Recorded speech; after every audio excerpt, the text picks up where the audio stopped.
여러분 안녕하십니까. 아침의 매일경제 시작합니다. 오늘은 9월 21일 금요일입니다. 각 신문의 일면 기사부터 보시죠. 먼저 매일경제입니다. 큼지막하게 백두산 천지의 모습.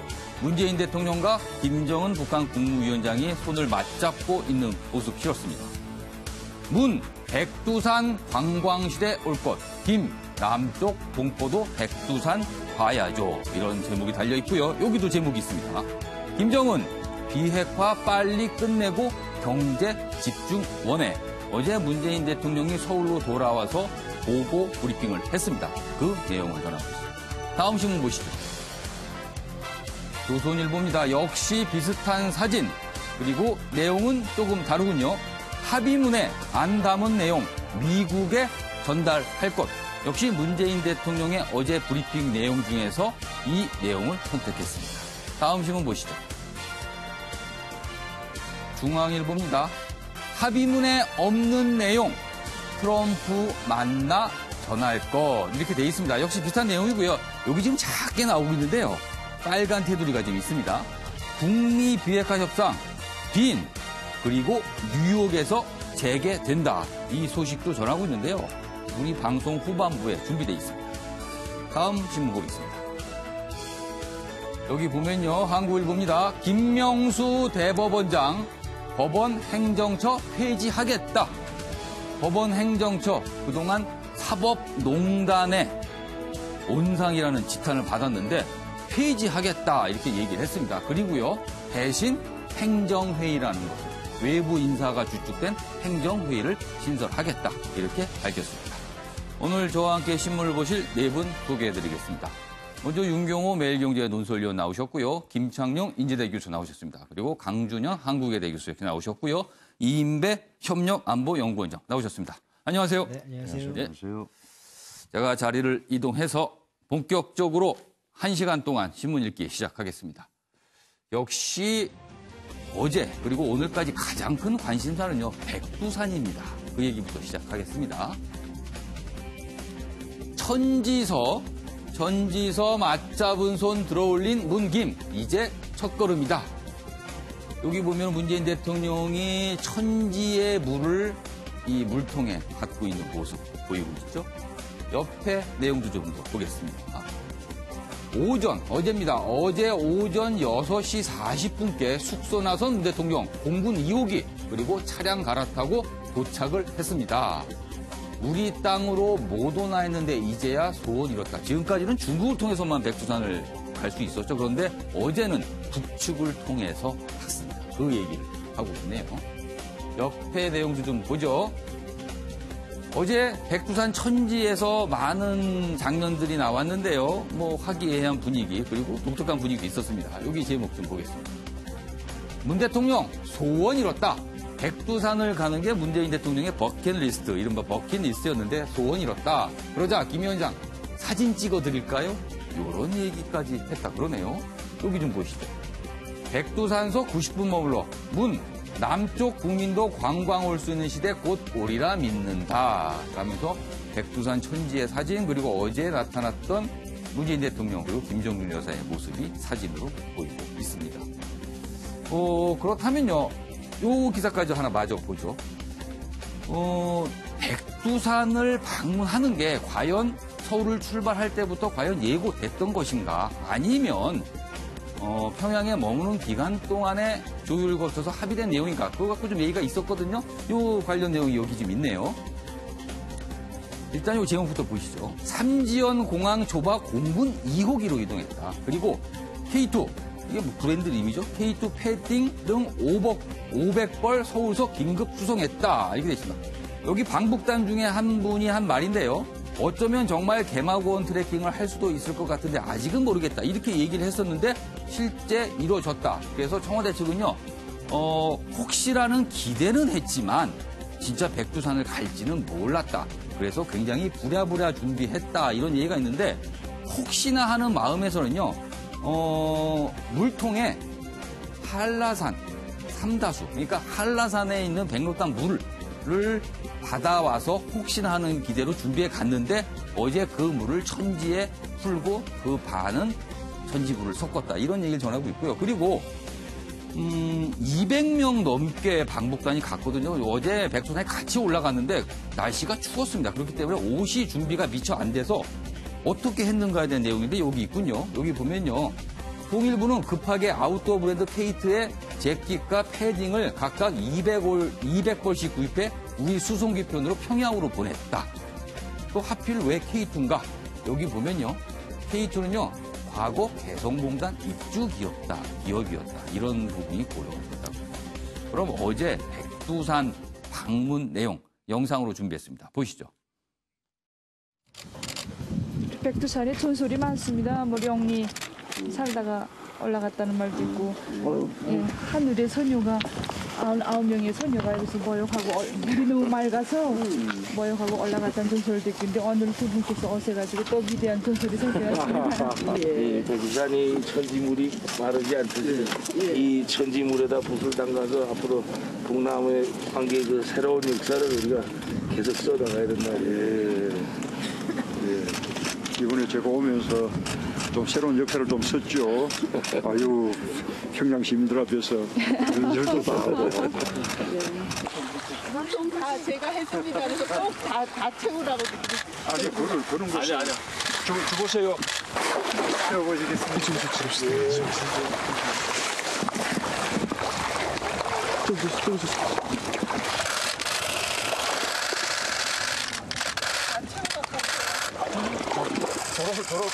도로 쏟아졌어. 들어갔어? 흙탕물 말고 맑은 물로 해야 돼요. 네. 윤경호 의원님. 어제 백두산 방문, 뭐 영상으로 좀 많이 보셨을 텐데 어떤 소감을 좀 느끼세요? 문 대통령의 사흘 평양 일정이 파노라마처럼 예. 흘러가는 과정에서 예. 마지막 일정, 예. 지금 백두산 관광, 예. 날씨 이거밖에 기억이 안 나잖아요. 어. 첫날은 공항에서의 영접, 예. 파격 예우, 예. 카프레이드. 예. 그래서 어저께 아침 신문에는 예. 각 신문 모두가 다 공통으로 예. 김정은 위원장과 문재인 대통령이 무게차에 함께 예. 타서 손을 흔드는 그렇죠. 평양 시민들에게 그 모습이 거의 다 모든 신문에 실렸습니다. 실렸습니다. 오늘은 모두 다 백두산이군요. 백두산 천지를 배경으로 예. 하는 사진이 실렸습니다. 예. 마찬가지로 둘째 날은 굉장히 긴장감이 고조되는 양측의 예. 평양 공동선언 이 도출 과정이었죠. 예. 그리고 그날 저녁에는 평양 시민 15만 명을 상대로 예. 문 대통령의 감격적인 연설 예. 그리고 이제 마지막 날은 백두산 관광 이렇게 되기 때문에 예. 어찌 보면 굉장히 운이 좋게 잘 흘러가는 예. 그림인데 특히 마지막 날 예. 긴장을 다 풀고 예. 이렇게 양측 정상이 예. 함께 올라갔는데 날씨도 저렇게 좋았고 그 날씨가 굉장히 좋았어요. 그렇습니다. 화면상 보면. 예, 뭐 농담인지 진담인지 뭐 예. 선대가 덕을 쌓아야 저렇게 아. 좋은 날씨를 뭐 만날 수 있다 이렇게 예. 얘기했다는데 예. 사실 저도 2010년에 예. 중국 측을 통해서 백두산에 한번 가봤습니다만 예. 역시 현지에서 모두의 관심은 아. 날씨였어요. 그때는 어떠셨어요, 날씨가? 다행히 저는 5월에 갔는데 예. 그때도 비교적 맑은 날씨였습니다. 그러나 어제처럼 저렇게 청명한 날씨는 아니었기 때문에 예. 사진을 보면 금세 예. 비교가 되더라고요. 예. 하여튼 마지막 일정이 이렇게 국민 모두에게 또 온 세계에 이 남북이 하나가 될 수 있다. 이런 예. 방식으로도 하나가 될 수 있다. 그리고 좀 긴장을 덜 하면서 예. 뭔가 이렇게 좀 감격적인 예. 또 한 번의 감격을 주는 예. 이 일정으로 채워졌다. 이게 저는 굉장히 행운이다라는 생각이 들었습니다. 만약에 기상 상태가 좋지 않았으면 아마 천지까지 내려가기가 좀 쉽지 않았을 것 같은데 어제 날씨는 화면상으로 보면 굉장히 맑아 보이긴 합니다. 화면에 이 물 합수, 이른바 이제 합수하는 장면을 좀 띄워줬으면 좋겠는데 어제 문재인 대통령과 김정숙 여사가 그 물통에 담아간 물을 한라산 물이라고 그러죠. 그 한라산 물을 천지에 담가서 섞는 모습이 있거든요. 여기 화면에 여기 잠깐 보겠습니다. 여기 보면은 저 물통을 지금 김정숙 여사가 쥐고 있는데 천지물에 손 담가 보겠다. 천지의 제주도물을 가져왔다. 이러면서 물을 반은 천지에 뿌리고 그다음에 또 천지물을 그 물통에 반은 섞어서 물을 섞는 그런 장면도 있었어요. 요거는 좀 미리 생각을 해뒀던 것 같은데 김창현 교수님, 글쎄요. 저런 기대를 좀 하고 혹시라도 안 될 수 있지만 할 경우에는 이런 모습을 좀 보여주겠다. 이런 의도도 좀 보이네요. 그런 의도로 생각할 수 있지만 예. 내용을 꼼꼼하게 보면 예. 그런 건 아니었고 예. 제주 삼다수를 예. 마시다가 예. 그 제주물을 예. 이 백두 이 천지에 이렇게 합수하면서 예. 어떻게 보면 이 백두에서 한라까지, 한라에서 백두까지 예. 어떻게 보면 통일을 상징하는 그러한 뭐랄까요 하나의 세리머니를 했다고 예. 할 수 있는데 저는 이런 걸 보면서 예. 우리 대통령 부부가 예. 그리고 그 수행단이 국민을 대신해서 먼저 선봉을 가서 네. 우리들의 기대감, 예. 말하자면 북한을 언젠가는 우리도 저렇게 트래킹할 수 있거나 예. 혹은 기차 타고 또 여행을 할 수 있다는 이런 기대감을 세워줬다는 게 참 국민들에게 큰 설레임을 줬다고 생각하는데 한편으로는 장면마다 김여정 여사가 전설을 만들었다는 식으로 예. 굉장히 많은 그런 인상적인 장면이 나오는데 그런 것들이 예. 이 외신을 타고 실시간으로 전 세계에 방영돼서 예. 한반도의 평화 의지와 이 예. 통일의 의지는 이제는 막을 수 없다는 그런 것들을 보여준 것이 큰 의미가 있지 않는가. 저는 그런 모습들을 굉장히 감동적으로 봤고요. 예. 그리고 특히 저는 저 부산 쪽에 보면 이제 부산에서도 기차 타고 여행 갈 수 있지 않느냐. 평양 거쳐서 유럽으로. 이런 꿈을 아직은 먼 얘기긴 하지만 예. 그러나 연내에 착공한다는 이런 소식들이 예. 가능할 수도 있겠다는 기대감을 심어준 것이 참 큰 수확이 아닌가 이런 생각을 알겠습니다. 해봤습니다. 관련 기사 좀 더 보죠. 여기도 또 물 얘기가 나오네요. 가져온 한라산물, 천지물과 합수 이렇게 되면서 어제 소식을 사진과 함께 전하고 있는데 여기 물 얘기가 좀 있는데 여기 보면요. 김 여사가 공수해온 한라산물을 천지에 뿌린 뒤 물병에 다시 천지의 물을 담자 리설주는 김 여사 옷이 물에 젖지 않도록 세심하게 살피는 모습도 보였다. 어제 굉장히 분위기가 좋았다. 이런 장면을 소개하고 있습니다. 자, 그리고요. 어제 문재인 대통령이 서울로 돌아오면서 북한 측으로부터 선물을 받았는데 송이버섯입니다. 그 얘기가 좀 있네요.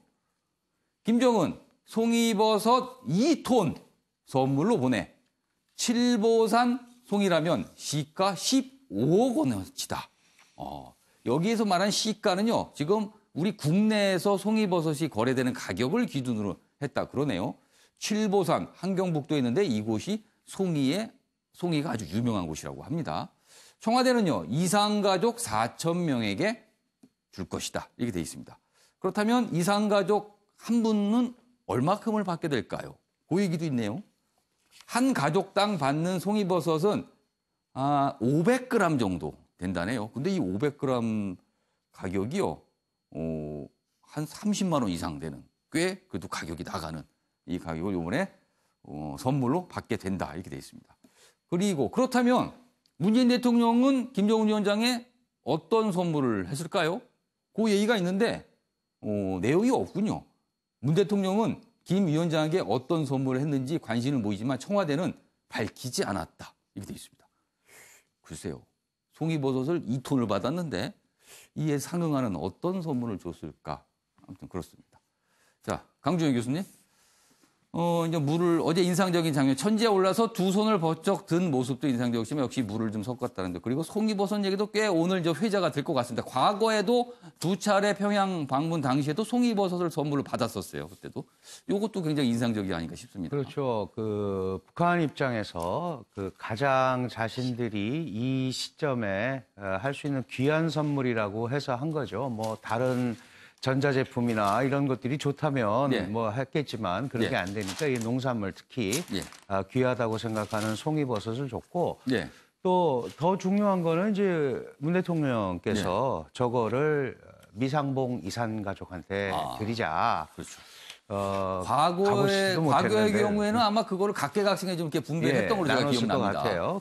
그런 부분에 대해서 굉장히 좀 의미가 있지 않나 이렇게 예. 생각을 하고 예. 뭐 이미 우리가 보도를 통해서 많이 보고 다 아시겠습니다만은 문 대통령께서 이번에 뭐 평가에 대해서야 예. 관점에 따라서 다 예. 다를 수 있지만 적어도 민주국가의 대통령으로서 그런 그 북한 주민들한테 보여준 모습 예. 이런 것들은 전체적으로 상당히 의미가 있지 않나. 그리고 또 돌아와서 저런 송이버섯을 이렇게 다시 예. 그 이산가족한테 주려는 이런 생각까지 이렇게 전체적으로 보면 예. 그런 부분은 아주 괜찮게 된 것 같습니다. 문재인 대통령이 어제 서울로 돌아와서 메인 프레스센터를 바로 방문했어요. 그리고 30분 정도 브리핑과 일문일답 질문을 받고 답변했거든요. 그만큼 본인도 평양을 다녀서 굉장히 약간 상기된 모습 그런 게 좀 느껴졌습니다. 이인배 원장께는 이 질문을 드릴게요. 아까 선물 얘기를 잠깐 했는데 우리 측에서는 무엇을 줬는지 밝히지 않았다 그랬거든요. 근데 사실 이 선물 문제가 미묘한 것이 사실은 지금 북한이 국제 제재를 받고 있기 때문에 우리가 어떤 물건을 북한에 줄 때 굉장히 걸리는 점이 참 많거든요. 그래서 전자제품이라든가 약간 이런 거는 사실 제재에 걸리게 돼서 우리 측이 과연 어떤 선물을 줄 수 있었을까? 이 부분이 궁금하기도 해요. 사실은 청와대가 아마 그런 미묘한 분위기 때문에 굳이 밝히지 않을 것도 있는데 글쎄요. 무엇을 줄 수 있었을까요, 우리가? 근데 한간에 하는 말 중에 하나가 못 하나도 사실은 대북 제재 때문에 못 하나도 제대로 줄 수 없는 상황에 들어갈 수 없는 상황이다. 뭐 과거에 운동화가 하나 가는 것도 굉장히 막 문제가 됐었어요. 네, 그런 상황이어서 지금까지 확실하게 밝혀진 것은 김정숙 여사께서 가져가신 기념주화 2개 건넨 게 공개적으로 밝혀진 건 사진에 2개고요. 포착이 됐죠. 네, 그런 내용은. 된 거 다인 것 같고요. 사실은 또 김정은 위원장이 답방 순서가 있고 하니까 여러 가지 이제 순서가 있어서 그 차제에 할 수 있는 상황이라서 밝히지 않았는지 안 줬는지는 알 수 없지만 그런 상황이라는 생각이 들고 사실 중국 쪽으로 북한을 가게 되면 천지를 가게 되면 천지 못에 물을 못까지 내려가지는 못하죠. 사실 루트가 없죠. 중국 쪽에서는 내려가기가 어렵다고. 네, 저도 그쪽으로 가봤는데 저도 그때 천지를 보면서 좀 물 한번 만져보고 싶다는 생각을 했었는데 그쪽에서는 루트도 전혀 없는 상태였는데 김정은 위원장도 말했지만 이쪽에서는 천지 물을 직접 이렇게 가까이 갈 수 있다고 말했지 않습니까? 저는 그 장면이 참 좋았다라는 생각이 듭니다. 또 하나 올해 여름에 날씨가 더워서 송이가 귀했다 그럽니다. 북한 역시 폭염이었을 겁니다. 네, 2007년에는 4톤이 왔는데 이번에 2톤밖에 안 왔지 않습니까, 사실은? 그런 것처럼 귀해서 더 많이 못 따서 그랬을 겁니다. 안 주려고 그랬던 건 아닐 것 같고요. 어쨌든 그 귀한 선물 보내줘서 분위기는 아주 좋게 잘 마무리되었다. 형식적으로 그렇게 됐다고 생각이 듭니다. 알겠습니다. 자, 이번에는 이번 평양 정상회담을 전체로 정리하는 내용 좀 몇 가지 기사 보겠습니다. 9차례 16시간 아침 식사 빼고 거의 모든 일정을 동행을 했다. 문재인 대통령과 김정은 위원장 얘기입니다. 총 4끼 함께 식사. 문재인 대통령이 평양에 머물면서 대략 한 7끼 정도 식사를 한 거로 나오고 있는데요. 그중에서 4끼를 함께 식사했다. 그러고 보니까 이 영상에서 보면요. 밥 먹는 장면이 참 많이 나옵니다. 냉면 먹고 회도 먹고 하여튼 일부 인터넷 동영상 보니까 그걸로 이른바 먹방을 또 편집해서 보여주는 영상도 있더군요. 아무튼 함께 식사하는 장면 굉장히 많이 있었습니다. 그 내용을 전하고 있고요. 사실 우리나라에서 먹는 게 참 중요하기 때문에 누구와 같이 밥을 먹느냐. 이게 참 의미를 부여한 것 같습니다. 자, 그리고 이 기사는요.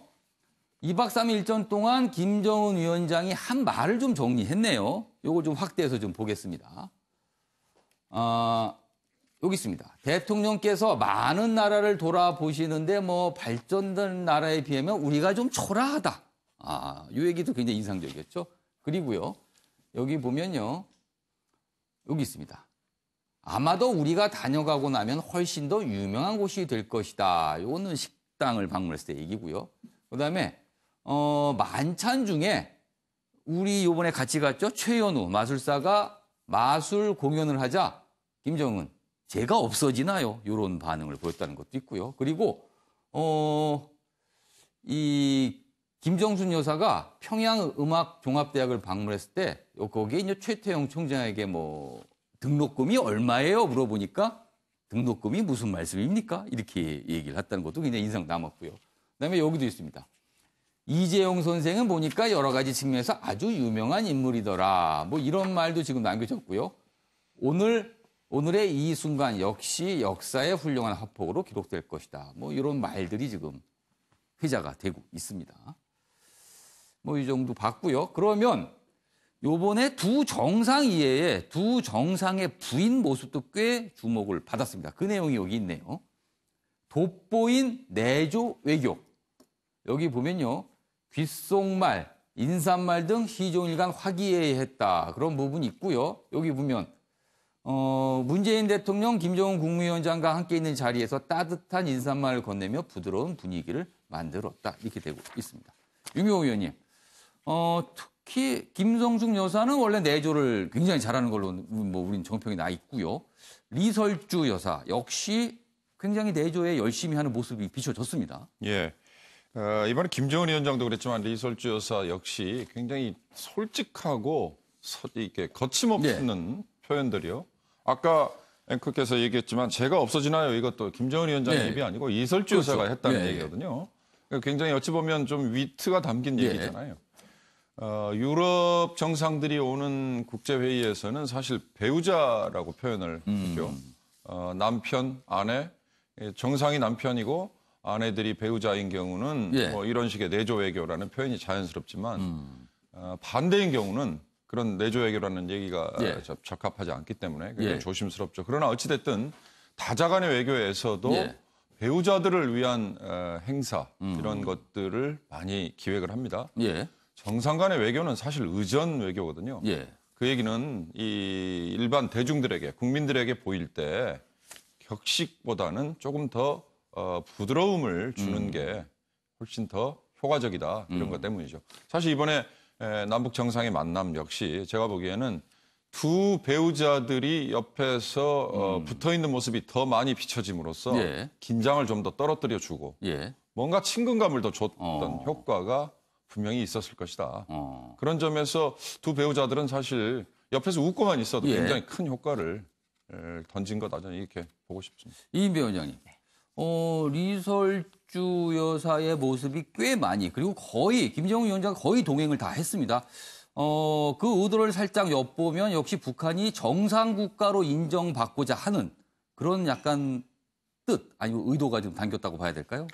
저는 이번에 이 영상 편집되는 것들이나 여러 가지 보면서 느낀 것 중에 하나가 북한 쪽에서 아마 김여정 부부장이 했을 것 같은데 북한 쪽에서 지난번에 판문점 회담 때나 여러 가지 한국에서의 그 이설주 여사에 대한 노출되었을 때 반응 같은 데 대단히 그 체크를 좀 잘 했다라는 생각을 좀 해보게 됩니다.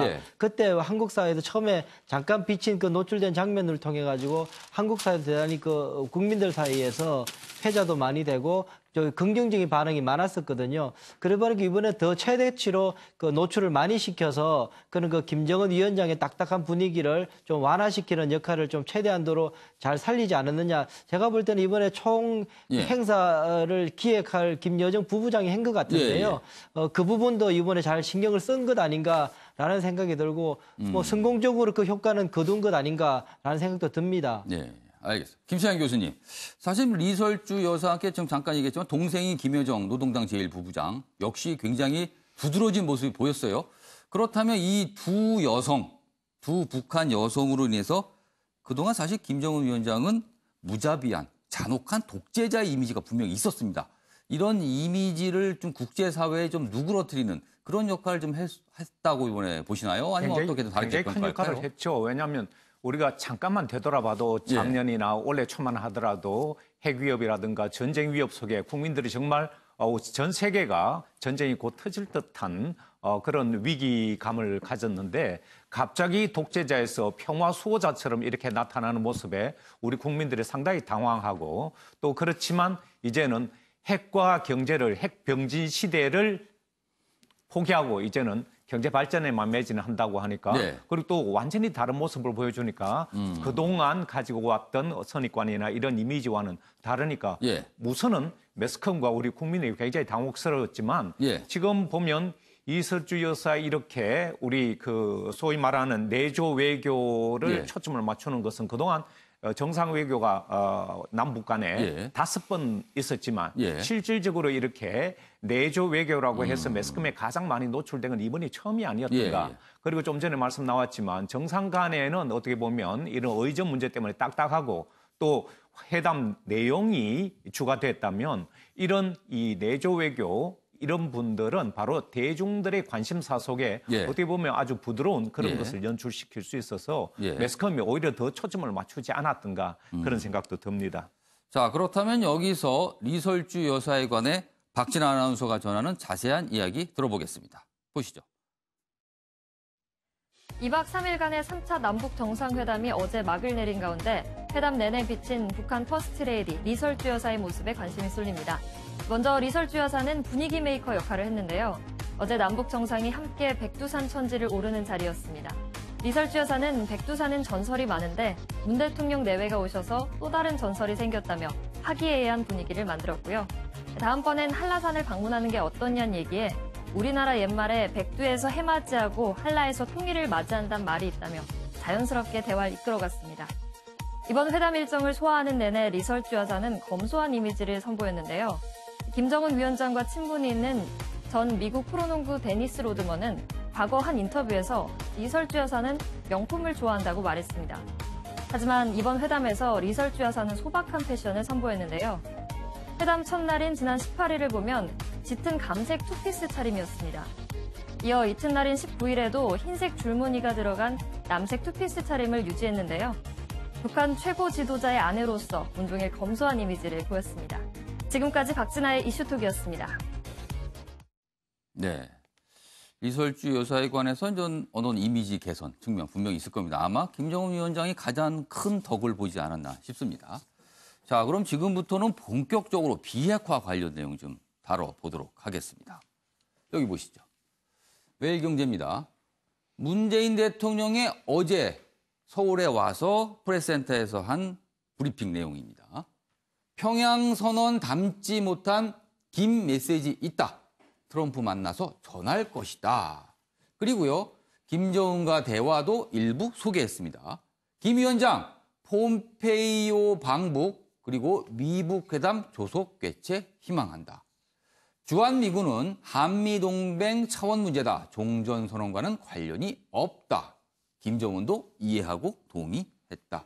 이 내용도 있네요. 자, 문재인 대통령 어제 돌아왔는데요. 이제 숨가쁜 일정이 기다리고 있습니다. 23일 뉴욕행 비행기에 오르고요. 24일에는요. 현지 시간입니다. 24일에는 트럼프 미국 대통령과 정상회담을 갖습니다. 그래서 트럼프 만나 메시지를 전할 것이다.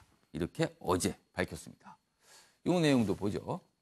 자, 이번 정상회담에 대해서 이제 미국 쪽이 일단 반응이 나오고 있습니다. 미국 비핵화 시한 못 박아. 핵폐기 종전협상 속도 내놔. 이렇게 돼 있습니다. 다음 주 뉴욕 유엔 총회에서 폼페이오 그리고 리용호 외무상이죠. 장관급 회담을 합니다. 그리고 빈에서는요. 오스트리아 빈에서는요. 실무회담이 진행이 돼서 투트랙으로 진행이 된다. 이런 소식 전하고 있습니다. 그럼 어제 문재인 대통령의 브리핑 내용 영상으로 보겠습니다. 지난 3일간 저는 김정은 위원장과 비핵화와 북미 대화에 대해서도 많은 대화를 나누었습니다. 김정은 위원장은 확고한 비핵화 의지를 거듭 확약했습니다. 가능한 한 빠른 시기에 완전한 비핵화를 끝내고 경제 발전에 집중하고 싶다는 희망을 밝혔습니다. 그리고 그 의지를 다시 한번 분명하게 밝히는 차원에서 우선 동창리 미사일 엔진 시험장과 미사일 발사대를 유관국 전문가들의 참관 하에 영구적으로 폐기할 것을 확약했습니다. 북한이 평양 공동선언에서 사용한 참관이나 영구적 폐기라는 용어는 결국 검증 가능한 불가역적 폐기라는 말과 같은 뜻입니다. 윤경호 의원님, 문재인 대통령이 합의문에 담기지 않은 어떤 메시지가 있다. 이 메시지를 트럼프 대통령에게 전할 것이다. 기자들이 그게 무엇이냐 물어봤는데 공개하는 건 적절치 않다 그랬어요. 더 궁금합니다. 그렇습니다. 무엇일까요? 저는 이 얘기가 정말 중요하다고 봤습니다. 예. 그러니까 평양선언에 담지 못한 메시지가 예. 있다. 짐작은 했죠. 예. 당연하죠. 예. 그러니까 정상 둘이 물론 나중에는 양자만이 만난 게 아니고 예. 서훈, 김영철 그렇죠. 배석을 했다고 그랬지만 예. 사실상 그건 단독회담이나 마찬가지거든요. 그리고요, 무려 16시간을 같이 시간을 보냈습니다. 그렇습니다.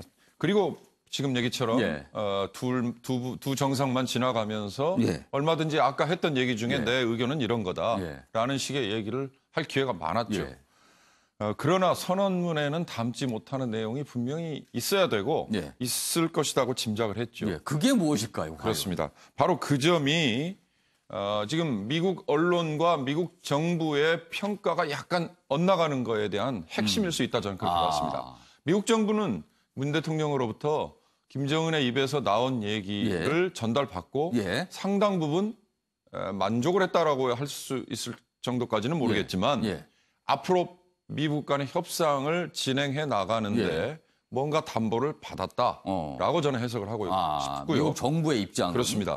그러나 우리 언론 포함해서 미국 언론도 발표된 내용만으로 보면 여전히 선언적인 것만 있고 심지어 영변이나 동창리의 유관국 참관을 통한 사찰과 검증 이거 역시 9.19 공동선언 이후로 계속 반복되는 거에 불과하다라고 깎아서 해석을 할 수 있는 거거든요. 이건 뭐 실행이 돼봐야 그때 가서 믿을 수 있다 이거니까 저는 그런 점에서 전달받은 메시지에 미국이 어떤 반응을 보이느냐는 바로 폼페이오의 성명 그리고 폼페이오가 뉴욕에서 리용호와 만나자 그리고 비건이 비인에서 북한 측 누군가 나와라.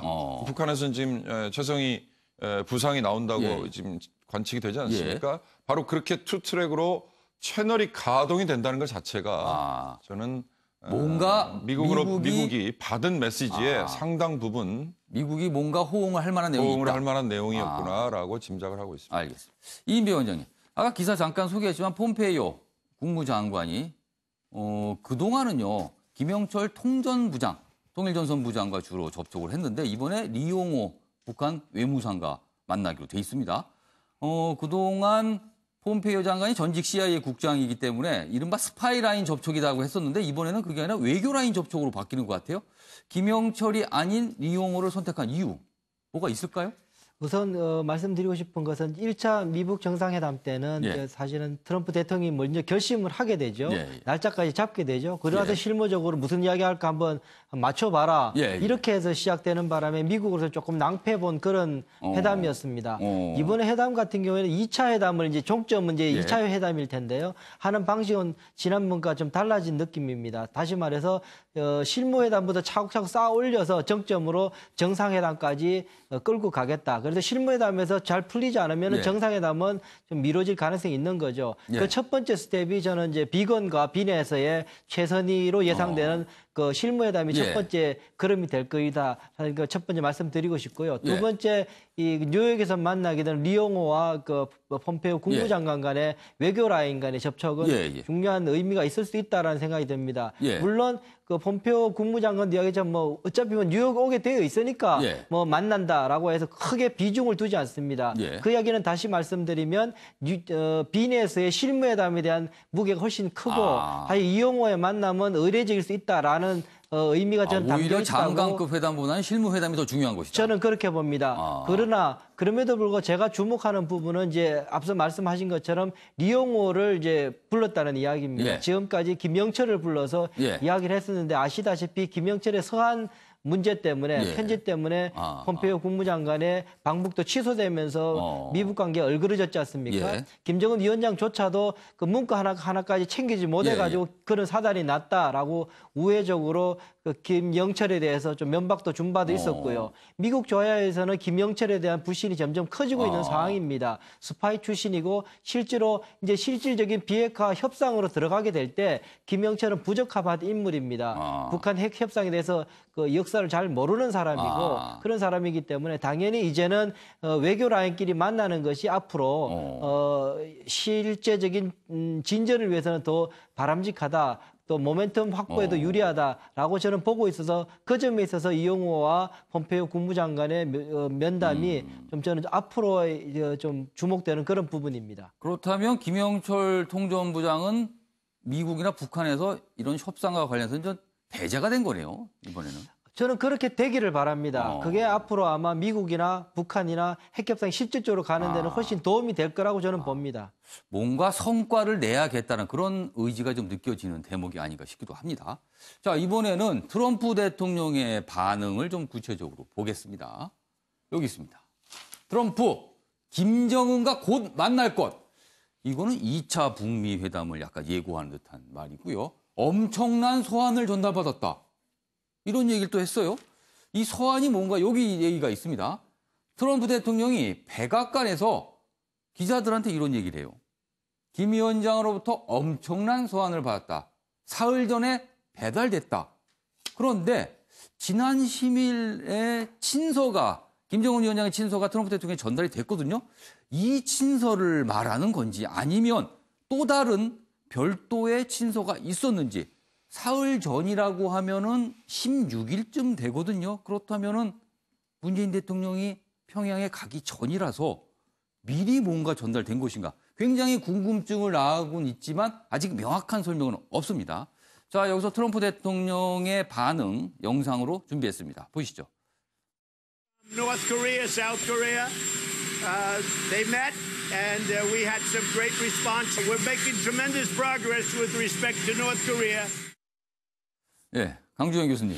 네. 여기서 트럼프 대통령이 사흘 전에 받았다고 말한 서한, 10일 전에 친서를 혼동한 건가요? 아니면 진짜 별도의 서한이 있는 건가요? 저는 예를 들어서 예. 북한과 미국이 이 지금 북미 협상 분위기 자체를 깨는 이런 행동을 지금 할 단계는 아니고 어쨌든 이걸 모멘텀을 이어가야 된다라는 차원에서 본다면 그 전에 친서를 한번 주고 실무적 차원에서 우리가 남북 정상회담을 통해서 이러이러한 생각을 하고 있다라는 커다란 그림을 다른 루트를 통해서 전달할 수 있을 거다.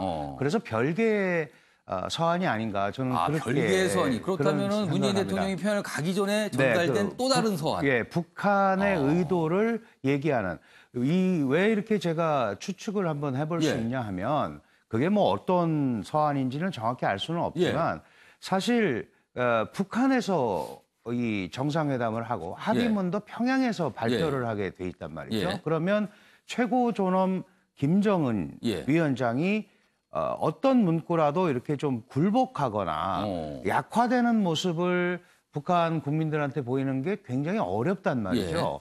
그런 의미에서 거기에 담지 못한 것들을 문재인 대통령을 통해서 갈 수도 있지만 일부 자신들의 커다란 방향에 대해서 트럼프한테 보냈을 수도 있다 하는 그러니까 이제 북한 주민들이나 북한 혹시 군부 이런 데는 보여주기 싫은 그렇지만 중요한 어떤 내용. 그렇죠. 뭐 협의를 할 수는 있지만 대외적으로 공포하기는 어렵고 다만 이제 지금 뭐 다 아시다시피 문제의 핵심은 그거 아닙니까? 리스트와 뭐 이런 걸 줘야 종전선언도 가능하다 이런 건데 이 사실은 이번 합의나 이런 데서도 그런 부분 때문에 계속 문제가 생기고 있는데 어쨌든 그건 이제 며칠 지나면 밝혀질 일입니다. 그래서 우리가 사실 시간 문제인 것 같아요. 지금부터 너무 뭐 이걸 가지고 잘 됐다 말았다 이렇게 할 필요는 없는 것 같은데 어쨌든 지금 그 이번 남북 정상회담에서 비핵화를 하겠다. 앞에 조건이 많이 붙어 있습니다.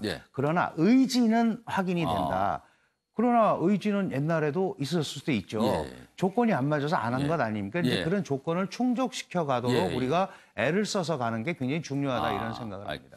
그런 소환이 존재한다면 그 내용 참 궁금해집니다. 또 다시 한번. 자, 관련 기사 좀 더 보겠습니다. 여기 보시죠. 한국일보인데요. 트럼프와 달리 미국 주류 언론 평양회담의 물음표다. 좀 비판적인 시각을 갖고 있다. 여기 보시죠. 김정은 새로운 약속 충분치 않아. 한미동맹 훼손 잠재적 불안 요소다. 북한 불신 반 트럼프 정서가 반영된 듯하다. 어떤 신문일까요? 뉴욕타임스, 월스트리트저널 등 일제히 평가 절하했다. 그리고 의회에서도 말보다 행동이다. 이렇게 견제구를 날렸다. 이런 기사가 있네요. 자, 여기도 보시죠. 국내 야당의 또 평가가 여기 잠깐 실려 있습니다. 김병준 자유한국당 비대위원장. 비핵화 진전 없는데 국방 눈 빼버려. 잘못된 결정 의심해 봐야. 김성태 자유한국당 원내대표. 국방이 긴급회의 열 것이다. 이렇게 벼르고 있습니다. 자, 김창희 교수님. 국내 야당 그리고 미국의 이제 주류 언론들은 평가가 조금 좋지 않은 것 같습니다. 트럼프 대통령의 반응과는 사뭇 다르네요. 저는 그럴 수밖에 없는 측면도 분명히 있는데요.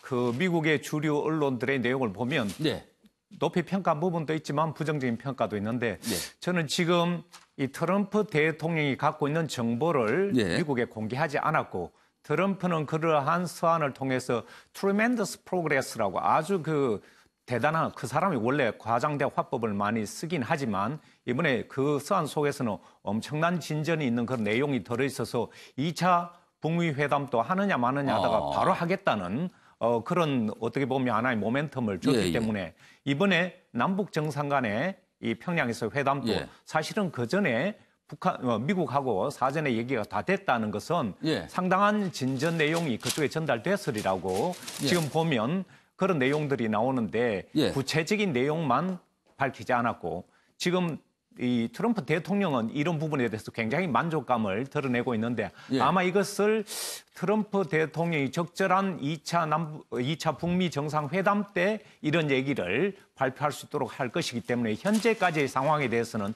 서로 평가가 엇갈리는 그런 현실일 수밖에 없다. 왜? 구체적인 내용이 부족하다고 판단하는 측면에서는 그렇다는 것이죠. 그렇다면은 그 서한 내용이 만약에 있다면 그 내용이 공개되고 뭔가 구체적인 게 나오면 조금 분위기가 달라질 수 있다. 이런 달라지죠. 전망이시죠. 예. 알겠습니다. 자, 그럼 여기서 신문에서 실린 몇 장 사진 보겠습니다. 사진 띄워주시죠. 역시 이제 백두산 관련 사진이네요. 백두산 천지 찾은 경제인들. 여기 보면 우리나라 경제, 실물 경제를 담당하신 분들이 있네요. 여기 보면은 박용만 대한상의회장도 보이고요. 이쪽 맨 왼쪽은요, 김용한 현대차 부회장이고요. 저쪽 오른쪽 끝에는 이재용 삼성전자 부회장도 보이고요. 최태원 SK 회장, 구광모 LG 회장, 그다음에 이재용 소카 회장. 대단한 분들이 함께 사진을 찍었습니다. 이 사진도 재계에서는 꽤 의미가 큰 사진이 아닐까 싶기도 하네요. 다음 사진 보겠습니다. 자, 이번엔 정상회담 관련 소식은 아니고요. 퓨마가 나왔습니다. 퓨마야, 좋은 곳에 가렴. 대전의 동물원에서 얼마 전 탈출했다가 사살된 퓨마. 이름이 뽀롱입니다. 그런데 많은 사람들이 왜 뽀롱이가 죽어야 됐느냐를 가지고 이야기를 하고 있어요. 그래서 이렇게 추모하는 사진까지 등장했다. 이 사진인데요. 관련 기사 아예 화면에 띄워 좀 보겠습니다. 여기 보면요. 잘못은 사람이 했는데 평생 갇혀있다 비극적 최후, 사살된 퓨마에 감정이입한 사람들. 뽀롱이. 탈출했죠? 이게 아마 동물원 쪽에 뭔가 어떤 실수를 해서 탈출을 했을 텐데, 그런데 탈출한 지 4시간 만에 사살이 됐습니다. 많은 분들이요, 왜 굳이 죽여야 됐느냐? 마취해서 잡았으면 안 됐냐? 그리고 죽은 뒤에 이 퓨마를 박제를 할 생각이었거든요. 그런데 많은 분들이 하는 말이 살아서도 그렇게 갇혀지는데 죽어서도 자유가 없느냐? 죽어서만큼은 자유롭게 해라. 박제로 만들지 마라. 이런 여론이 있고 청와대 국민청원 게시판에도 여러 가지 글들이 올라오고 있다 그러네요. 그래서 이런 분위기를 어떻게 저희가 좀 받아들여야 될까? 이해해야 될까? 윤경호 위원께서 어떻게 보세요? 저 감정이입이라는 표현이 예. 굉장히 잘 꺼낸 단어인 것 같은데. 여론이 퓨마를 보면서 왜 저렇게밖에 안 되냐고 분노를 하는 것 같아요. 그러나 이런 생각을 저는 해봤어요. 예. 만약에 저 퓨마가 대전 시내를 활보하고 다니다가 인명을 살상하거나 예.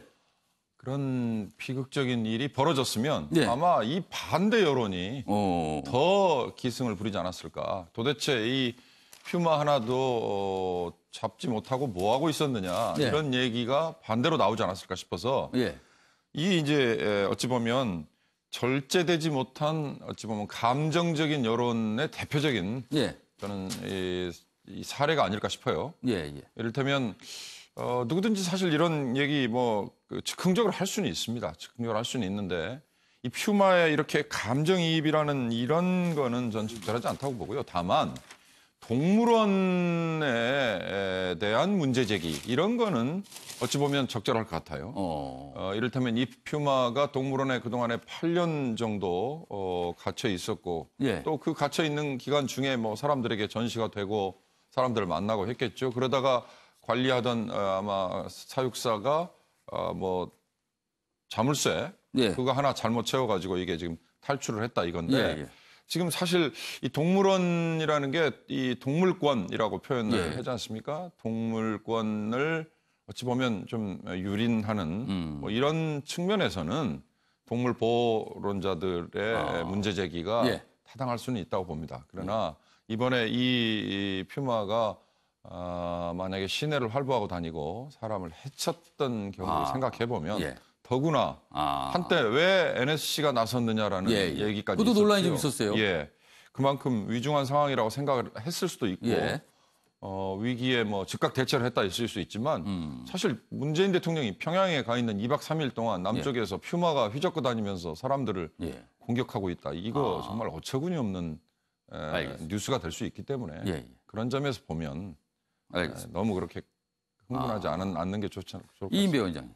사실은 그 정상회담 그 대통령께서 평양에서 고생하시면서 여러 가지 협상을 하시고 있는 가운데 첫날은 여가수 사건 때문에 두 번째 사건은 퓨라마 때문에 사실 조금 국민들에게 마음을 좀 이렇게 좀 시선이 좀 분산된 그런 느낌이 있었다는 생각에서 들고요. 또 하나 보면은 그 담화 이론이라는 게 있는데요. 담화 이론 지금 나온 이게 동물권 사실은 우리 요즘 어린 학생들은 종이기주의란 말까지 배우고 있습니다. 그런 말이 무슨 말이냐면은 그냥 인간들끼리의 우리 인간들만 이기적으로 생각해서 인간들 유리하게 좋으려고 동물들을 이렇게 학대하거나 불편하게 하는 것 자체를 종이기주의란 말까지 하고 있습니다. 그런 사실은 그 담론들 하나하나가 퍼짐으로 인해 가지고 이 동물들에 대한 이 애호가 그 마음이 훨씬 더 넓어진 그런 것이 지금 문화적으로 좀 확산되고 있지 않느냐 그런 생각도 듭니다. 인권 차원으로 나서 이제 동물의 권리까지 이제 거론되는 시대이기 때문에 아마 이 퓨마의 사살을 놓고 여러 가지 논란이 좀 불거지고 있지 않나 그렇게 생각이 좀 듭니다. 자, 이번에는 이웃나라 소식 국제 뉴스 좀 하나 보겠습니다. 아베 총리 얘기군요. 이딴 스캔들에도 압승, 더 세진 아베 일강 체제다. 자민당 총재 선출 표결이 있었는데 68% 득표로 총재 4년임 2021년 9월까지 총리를 맡게 됩니다. 그렇다면은 아마 일본 내 최장수 총리가 되지 않나 싶습니다. 자, 그렇다면 아베 총리가 당내에서 이렇게 강한 권한을 갖게 된 이유는 뭘까요? 여기 있습니다. 아베노믹스, 아베 총리의 4년임 확정은 아베노믹스 덕분에 예견된 결과이기도 했다. 이렇게 돼 있습니다. 자, 강준영 교수님. 아베 총리, 사실은 아베 총리의 아베 내각의 국정 지지율이 그다지 높지 않습니다.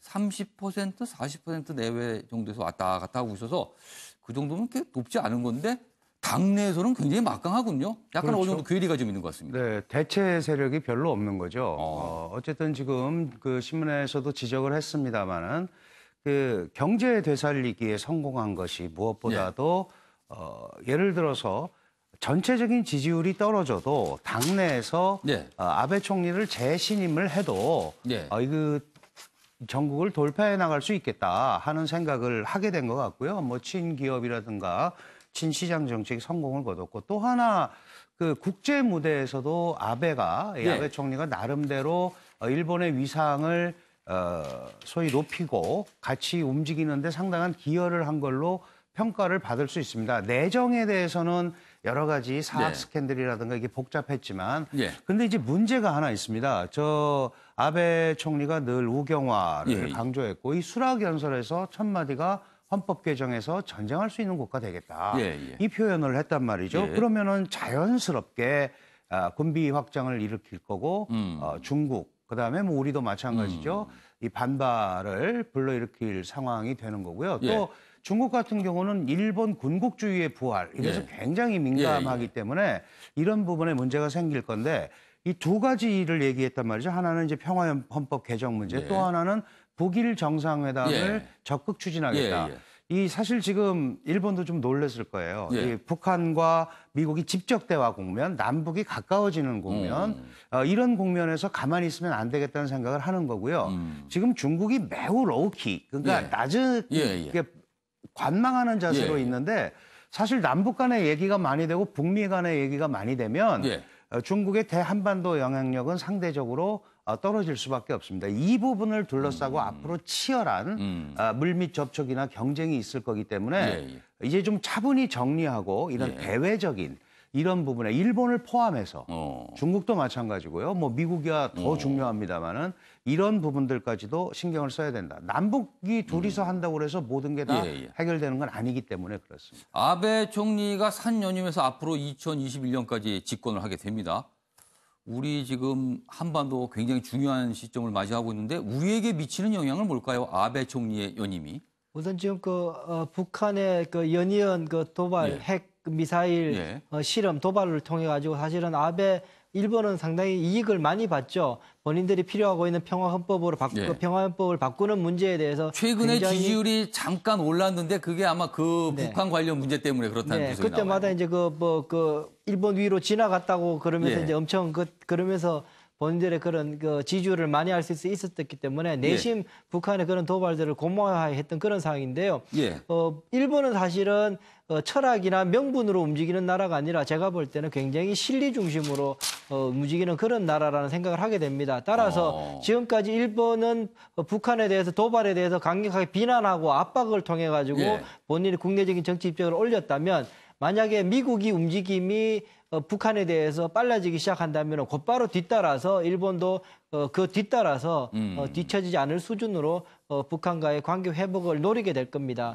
그렇게 경우에 이제 우리가 그런 분위기가 간다면은 한국은 어차피 지금 상황에서 남북 관계가 지금 굉장히 좀 속도가 붙어 있기 때문에 특별하게 어려움이 없을 겁니다. 문제는 이제 미국하고 북한과의 관계가 어떻게 풀리는가가 앞으로 가장 큰 변수가 될 것입니다. 알겠습니다. 자, 이번엔 국내 정치 소식 잠깐 보겠습니다. 자유한국당 얘기가 있네요. 김병준의 인적 쇄신 진통. 그러자 김문수, 쫓겨날 사람은 김 위원장. 바로 당신이다. 누굴 쫓아내려고 하나. 이런 다툼이 벌어지네요. 여기 보면요. 비대위, 김병준 비대위가 당협위원장 총사퇴를 의결했습니다. 어떤 내용인가면요. 여기 있습니다. 10월 1일까지 당협위원장 일괄 사퇴시키로 의결했습니다. 전국 253곳인데요. 몇몇 지역을 제외하고 231곳이 대상입니다. 다 사표 내라 이겁니다. 그리고 다시 심사하겠다. 그러자 김문수, 쫓겨날 사람은 김 위원장이다. 이렇게 반발하고 있다는 내용입니다. 윤경호 의원님, 자유한국당 여러 가지 쇄신, 재건 이런 게 나오는데 다툼이 벌어졌습니다. 제가 정치 전문가는 아닙니다만 당협위원장 일괄 사퇴라는 거는 지금 지역구를 담당하고 있는 분들이잖아요.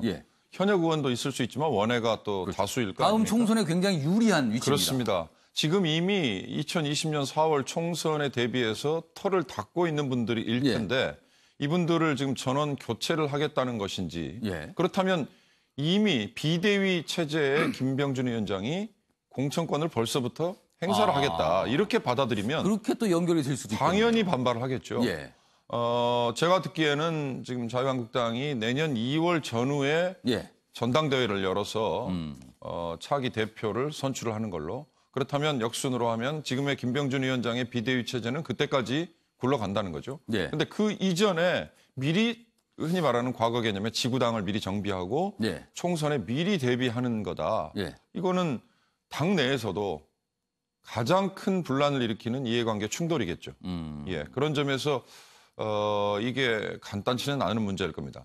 이를테면 어디나 민주적 정당성과 절차적 정당성을 가져야 정당이든 국가든 어느 조직이든 그 대표들이 권한을 부여받고 그 권한을 행사하는데 정통성의 문제가 제기가 안 되는 거거든요. 그러나 지금 김병준 위원장에게 민주적 정당성과 절차적 정당성이 부여가 됐느냐라고 만약에 문제 제기를 한다면 당연히 반발이 있을 수 있겠죠. 그러니까 이런 식의 지역구 책임지는 분들을 물갈이하는 거는 내년 2월 전당대회에서 뽑힌 대표에게 넘기는 게 맞는지 아니면 지금 물갈이를 해서 당의 체질을 개선을 해야 충분한 시간을 확보해서 총선에 대비할 수 있다. 이 논리가 통할지 그건 아마 치열한 파워 게임이 벌어지지 않을까 싶습니다. 사실 정당 정치를 보게 되면 정치라는 것이 국민들이 보는 눈의 정치라는 것은 보수 정당은 보수주의의 내용들을 얼마나 쇄신시켜내고 대안적인 정책들을 제안하는가가 국민들의 관심사지만 정당 정치, 그 정당 내부 정치를 보게 되면 핵심은 공천권입니다. 공천권을 누가 쥐고 누가 그것을 확보하는가에 따라서 본인의 보스로서의 정치적 생명과 영향력을 발휘한다고 믿기 때문에 사실은 그것이 국민의 보는 시각과 내부에서 그런 투쟁의 핵심 아닌가 생각이 듭니다. 이번에는 평양 공동선언의 합의 내용 중에 하나죠. 적대 행위를 하지 않겠다. 그리고 지역을 설정했는데 그 내용입니다. 보겠습니다. 여기 있습니다. 피로지킨 NLL 관련 내용이 나왔는데요. 55km 빼먹은 국방부의 황당 실수다. 서해 적대행위 중단구역 길이를 당초 80km로 발표했다가 135km로 고쳤습니다. 단순 계산 착오라고 해명을 했는데 이렇게 중요한 걸 과연 착오를 했을까? 자, 보겠습니다. 여기 지도가 2개가 있는데요. 제가 좀 비교해 드리겠습니다. 보시면요. 요 첫 번째 지도가 처음에 나왔던 지도고요. 그 옆에 지도가 이제 수정된 지도입니다. 처음에 당초는 이렇게 발표했죠. 여기 보시면요.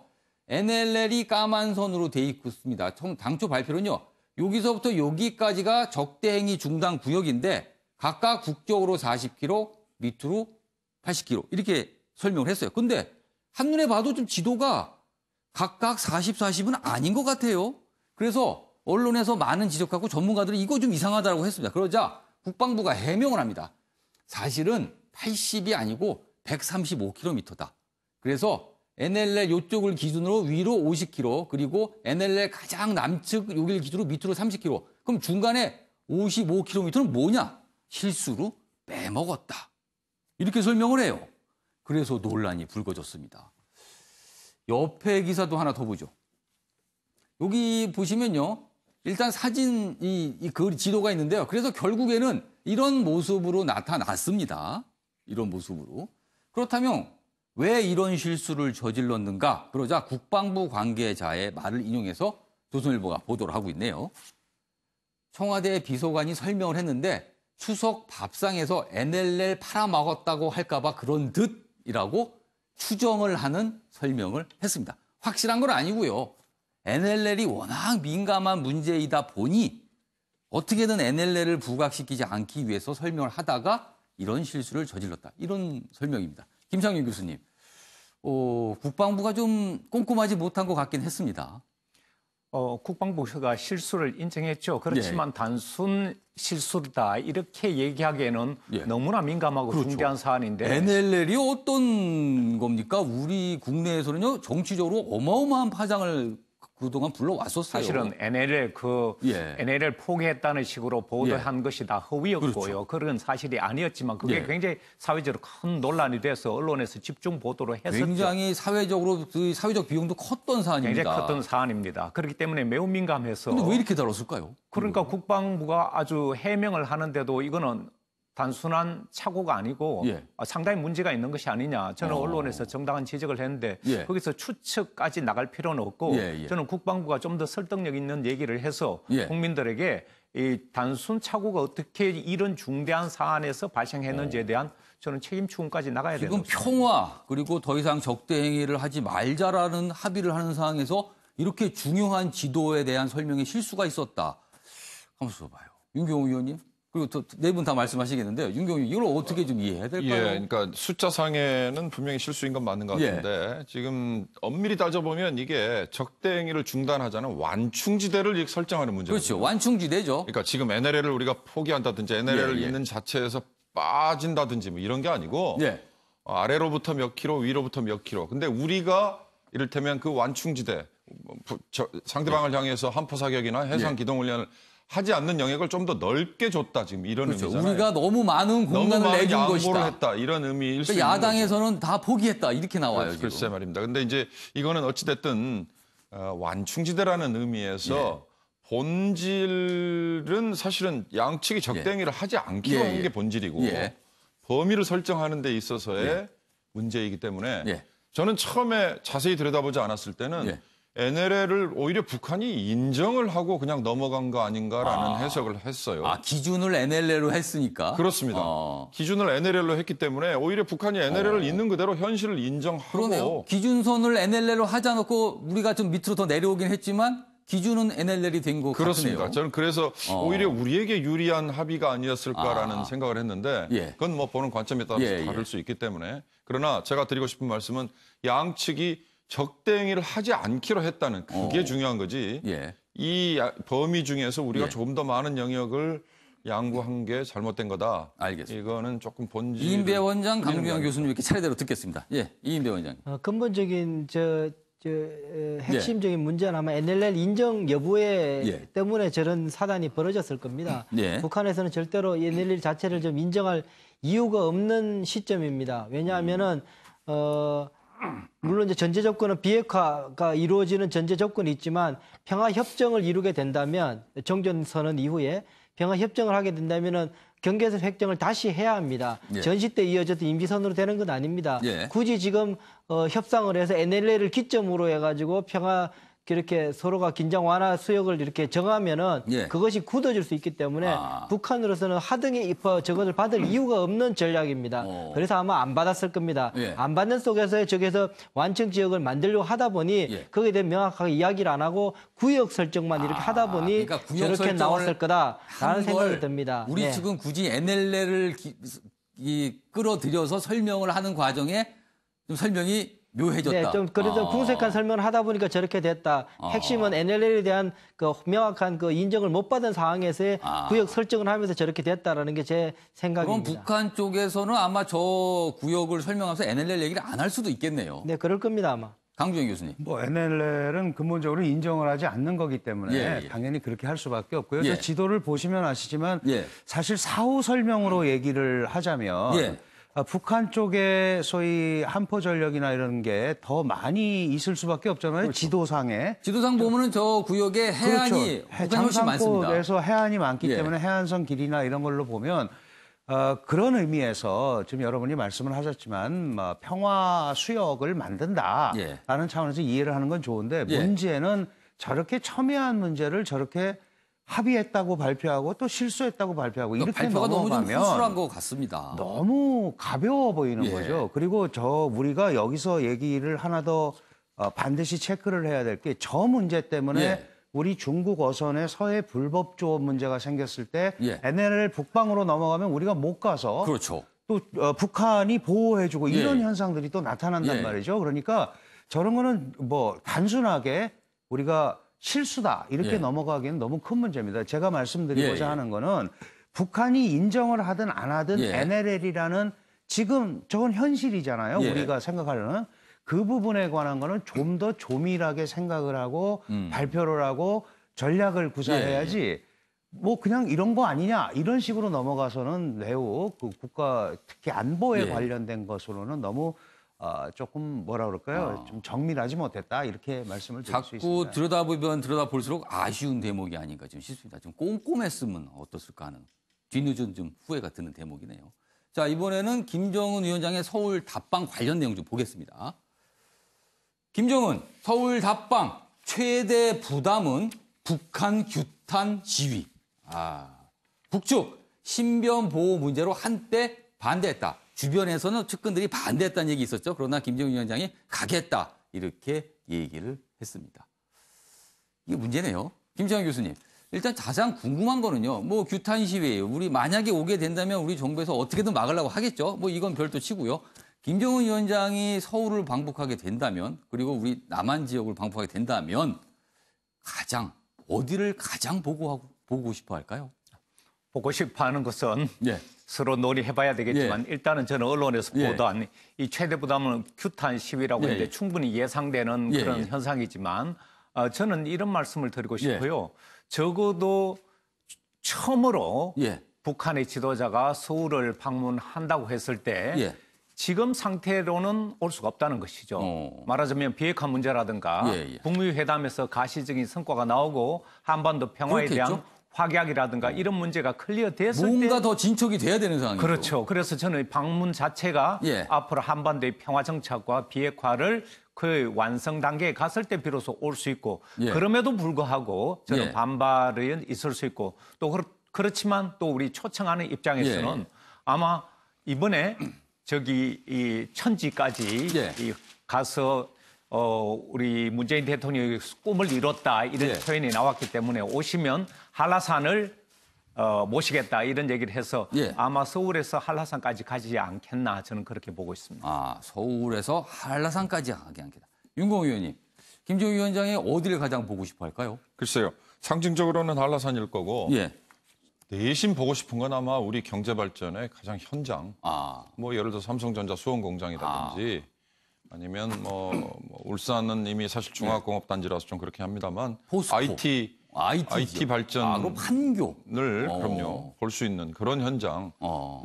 그런데 그러니까 김정은 위원장이 베이징 갔을 때도 사실 베이징에서의 무슨 동관촌이든가요? 권준현 교수님 그렇죠? 네네. 예, 그곳 방문하는 곳에 경제 현장 가졌다. 그리고 사실 한라산은 모르겠습니다. 김정은 위원장의 건강 상태 이런 건 모르겠지만 한라산은 아시다시피 상당히 오랜 시간 도보로 올라가야만 백록담에 접근할 수 있지 않습니까? 거기는 차로 올라갈 수 없습니다. 그럼요. 차로 중간 지점 정도까지밖에 못 가기 때문에 한라산은 그냥 상징성만 갖겠죠. 알겠습니다. 자, 오늘 정부가 주택 공급 대책을 발표합니다. 그린벨트 해제 지역이 과연 들어갈지 관심인데 그 관련 기사가 있어서 짧게 소개해드리겠습니다. 그린벨트 풀어 집 늘렸더니 집값은 되려 올랐다. 최근 10년간 집값 폭등기에 개발 제한 풀린 곳이 투기장으로 변했다. 오늘 공급 대책 중에 과연 그린벨트 해제 지역이 들어갈까? 지금 서울시가 굉장히 반대를 하고 있어서 어떤 합의가 있는지 모르겠는데 아무튼 오늘 주택 공급 정책 발표됩니다. 추석 연휴 전날인 오늘은 전국이 흐리고 비가 오다가 오후에는 대부분 그치겠습니다. 그리고 일부 남해안에는 80mm를 넘는 비가 내릴 수도 있습니다. 낮 최고 기온은 20에서 24도로 예상됩니다. 아침엔 매일경제 여기서 마치겠습니다. 시청해주신 여러분 고맙습니다.